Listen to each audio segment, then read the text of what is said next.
सैकड़ों साल पहले की बात है। पुरातात्विक दस्तावेज के तौर पर संग्रहित पुस्तक मादला पांजी और वाया चक्रान में उल्लेख है कि 13वीं सदी में गंग वंश के राजा लांगुला नरसिंहदेव ने इस सूर्य मंदिर का निर्माण करवाया था।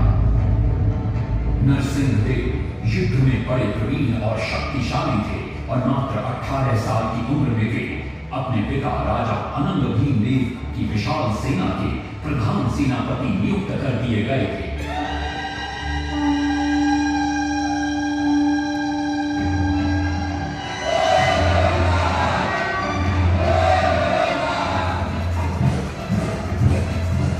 सेनापति बनने के बाद नरसिंहदेव ने अपने कुशल नेतृत्व से दक्षिण के कई आक्रमणकारी राजाओं को युद्ध में हराया।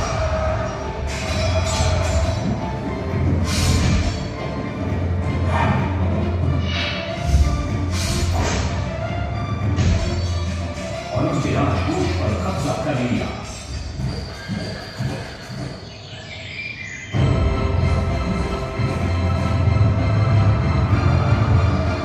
तत्पश्चात उन्होंने विजय गोंदा, जिसे आज हम वारंगल के नाम से जानते हैं,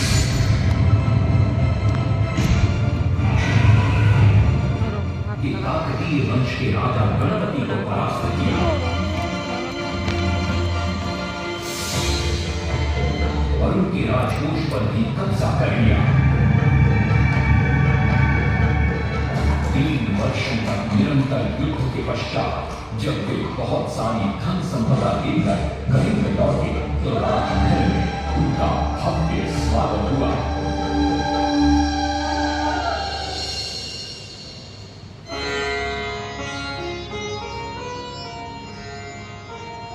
राजमाता कस्तूरी देवी पुत्र नरसिंहदेव की वीरता से बहुत प्रसन्न हुई और पुत्र के सामने अपने मन की इच्छा प्रकट की। कहा, तुम्हारे पिता ने शंकर क्षेत्र पुरी में भगवान जगन्नाथ का भव्य मंदिर बनवाया है। मैं चाहती हूँ कि तुम पद्म क्षेत्र कोणार्क में उससे भी भव्य और विशाल सूर्य मंदिर बनवाओ।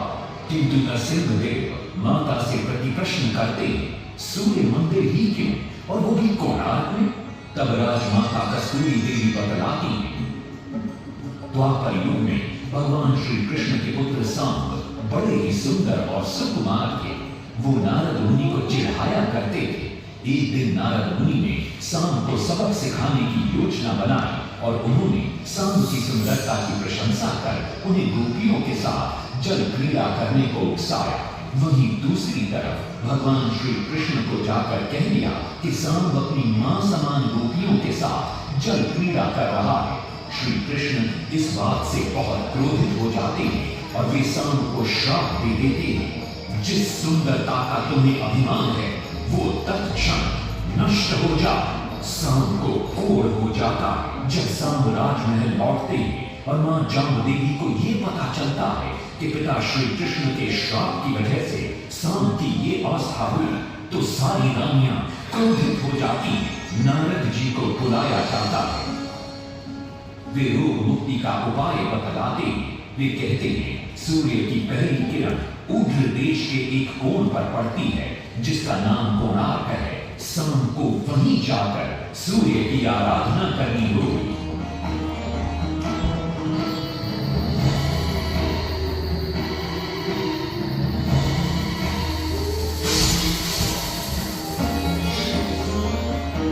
बहुत ही लंबी और कठिन यात्रा के पश्चात शाम अपने सैनिकों और सेवकों के साथ कोणार्क की चंद्रभागा नदी के तट पर पहुंचते हैं और नित्य प्रातः स्नान के बाद सूर्य की आराधना आरंभ करते हैं।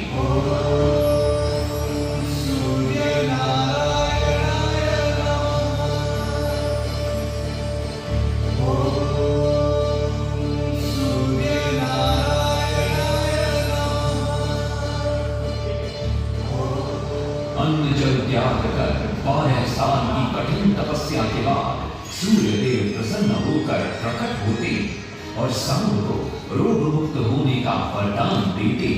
पुत्र, आज रात्रि के चतुर्थ प्रहर में स्नान करते समय नदी के तल में तुम्हें एक वस्तु मिलेगी। वो मेरा ही प्रतिरूप होगी। उसका स्पर्श पाते ही तुम इस कोढ़ रोग से मुक्त हो जाओगे। स्नान के पश्चात सांब जब नदी से बाहर आते हैं तो वो रोग मुक्त हो चुके होते हैं। उनके हाथ में एक छोटा सा पत्थर उनके सुंदर और सुकुमार शरीर को देखकर सारे अनुचर और सिपाही प्रसन्न होते हैं। सांब उस पत्थर को वहीं स्थापित कर एक छोटा सा मंदिर बनवाते हैं। लेकिन जब उन्हें ज्ञात होता है कि सूर्य पूजा का विधि विधान यहाँ किसी को पता नहीं है तो वे चिंतित हो जाते हैं। वे ध्यान में बैठते हैं। सूर्य देव पुनः प्रकट होते हैं और सांब के पूछने पर बतलाते हैं कि दूर पश्चिम में साक्य देश के माता ब्राह्मण पूजा की विधि विधान जानते हैं। सांब साक्य देश की ओर निकल पड़ते हैं जो आज का ईरान है। महीनों की लंबी यात्रा के बाद सांब 18 मादा ब्राह्मण परिवारों को साथ लेकर कोणार्क लौटते हैं और सूर्य मंदिर में पूजा शुरू हो जाती है। राजमाता कस्तूरी देवी नरसिंह देव को बतलाती है कि विवाह के कई वर्षों बाद तक जब हम निसंतान थे मैंने भी उस सूर्य मंदिर में पूजा अर्चना की और तुम पुत्र रूप में मुझे प्राप्त हुए। माता की बात सुनकर नरसिंह देव मां को कोणार्क में संसार का सबसे भव्य और विशाल मंदिर बनाने का वचन देते।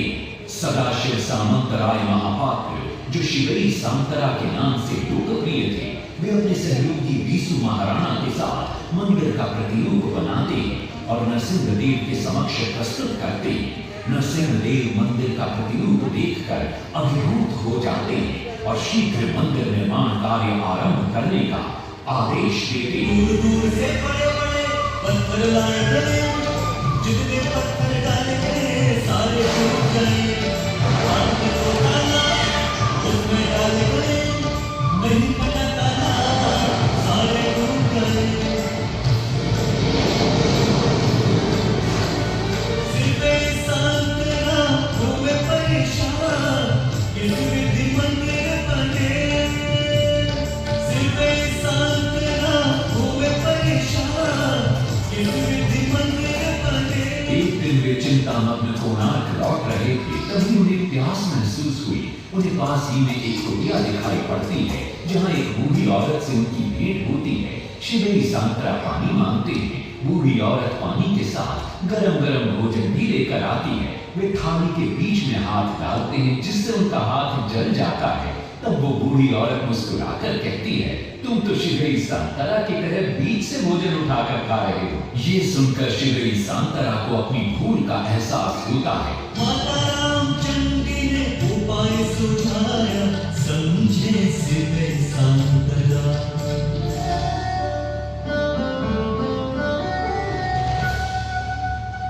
तत्पश्चात वो किनारे से पत्थर डलवाना शुरू करते हैं और मंदिर निर्माण का कार्य तेजी से आगे बढ़ने लगता है। 1200 शिल्पियों ने 12 वर्ष में मंदिर बनाया। घोड़े साथ सजा कर रथ में सब जो चक्र बनाया।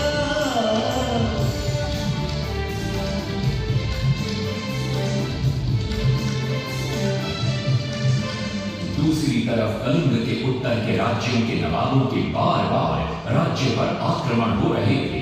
इन आक्रमणों से क्रोधित होकर नरसिंह देव अपनी विशाल सेना को लेकर युद्ध के लिए निकल पड़े।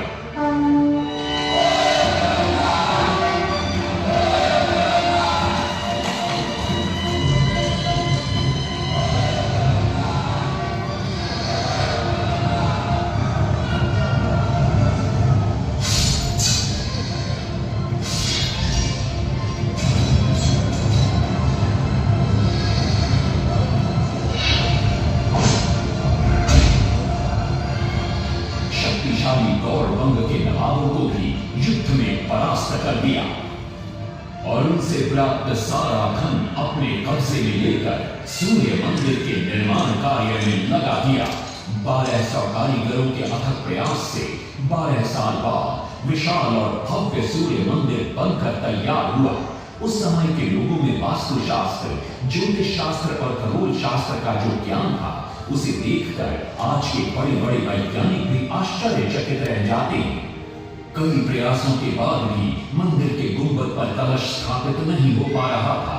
क्रोधित नरसिंह देव ने आदेश दिया कि कल प्रातः काल तक यदि कलश स्थापित नहीं हुआ तो सब के सब धड़ से अलग कर दिए जाएंगे। सभी शिल्पकार घोर चिंता में डूब जाते हैं।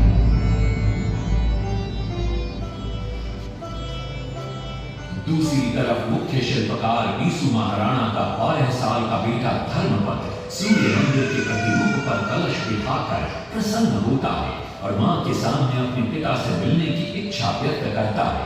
मां अपने बागीचे के पेड़ पोटली में बांध कर देती है और कहती है, अपने कुत्ते बलिया को साथ लेकर कोणार्क जा। बलिया अपने मालिक को पहचान देता है और बीसू महाराणा से निपट जाता है। धर्मपद अपने पिता को प्रणाम करता है और अपना परिचय देता है। सबको चिंता में देखकर वो अपने पिता से इसका कारण पूछता है। कारण जानकर धर्मपद कहता है, अगर आप आज्ञा दें तो मैं मंदिर के गुंबद पर कलश स्थापित कर सकता हूं। शिवे सांतरा धर्मपद को अनुमति दे देते हैं। धर्मपद गुंबद पर चढ़ जाता है और कुछ ही समय के प्रयत्न के पश्चात वो कलश को स्थापित करने में सफल हो जाता है। गुंबद पर कलश स्थापित होते नीचे गर्भगृह में चारों दिशाओं में लगे चुंबकों के आकर्षण से सूर्य महाप्रभु की मूर्ति शून्य में स्थापित हो जाती है। सब धर्मपद को कंधे पर बिठाकर खुशी से नृत्य करने लगते हैं। तभी कुछ कारीगर इसका विरोध करते हुए कहते हैं, अगर सुबह राजा को ये पता लग गया कि इस बच्चे ने कलश को स्थापित किया है तो किसी का बचना संभव नहीं है, इसलिए धर्मपद को मरना होगा। इस बात से शिवई सांतरा बड़े क्रोधित हो जाते हैं। भीषण वाद विवाद छिड़ जाता है। ये सब देखकर धर्मपद गहरी चिंता में पड़ जाता है और वो सोचता है कि यदि मेरे जीवित रहने से इन सब का सर काट दिया जाएगा तो इससे अच्छा है कि मैं आत्म बलिदान कर दूं ताकि सबके प्राण बच जाएं। और उसी पल धर्मपद नवनिर्मित सूर्य मंदिर के शिखर पर चढ़ जाता है।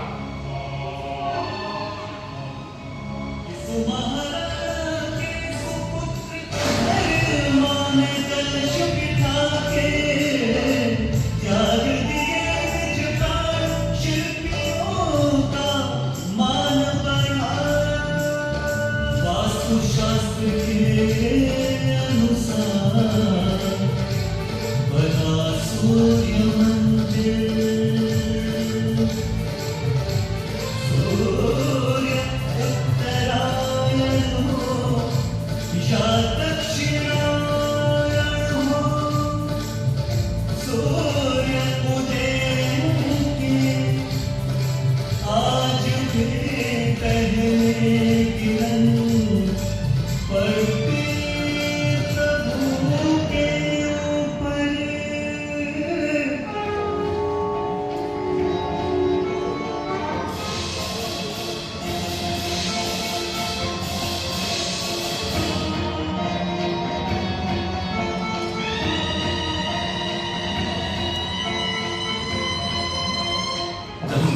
नरसिंह देव भी आ पहुंचते हैं।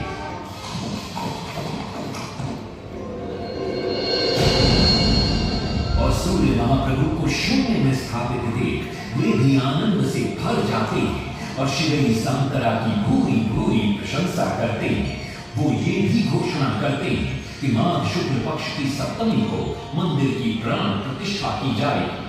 लेकिन शिवई सांतरा कहते, राजन तिथि तो अच्छी, लेकिन मंदिर की प्राण प्रतिष्ठा के लिए ये शुभ नहीं है।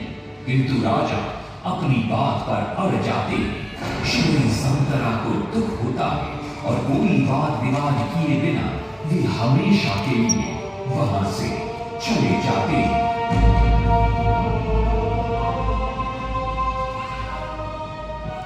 पूर्व निर्धारित तिथि पर मंदिर की प्राण प्रतिष्ठा संपन्न होती है।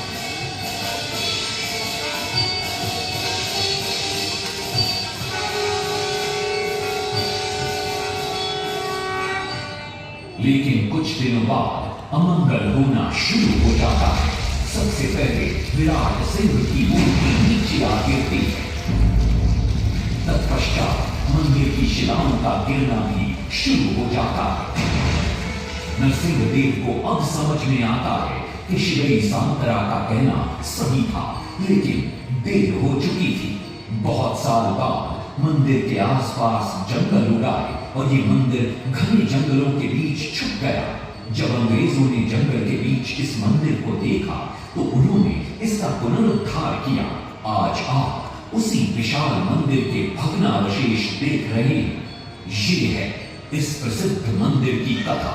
अब इस कथा में कितनी सत्यता है और कितनी कल्पना है ये तो किसी को नहीं मालूम, लेकिन ओडिशा की जनश्रुतियों में यही कथा विद्यमान है।